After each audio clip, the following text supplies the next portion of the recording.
তোমাজি কি রান্না হয়েছে একটু বলো তো? অনেক কিছু হয়েছে। অনেক কিছু মানে কি কি? এই যে ডিম আলুর ঝোল করেছি।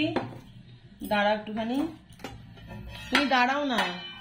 টক দই, টক দইটা এই যে আমি নিয়ে নিয়েছি, আমি খাবো কারণ আমার স্বামীর এখন সর্দি মতো করেছে, অনেক ঠান্ডা লেগে গেছে। দাঁড়া দেখাচ্ছি আমি একটু তস। এই দইটা ছেলেটার ঘোল করে দেবো বাবু। সাসপেন্স রাখছো অডিয়েন্সকে? একসঙ্গে হরর করে দেখে দিতে হবে। কাতলা মাছের ঝাল আছে, পেঁয়াজ রসুন ছাড়া, এটা শুধু রসুন ছাড়া বলছি, আদা রসুন বাটা দিয়ে আর টমেটো পিউরি সব বাদ বাকি যা মশলা থাকে সেই মশলা দিয়ে ঝাল আছে।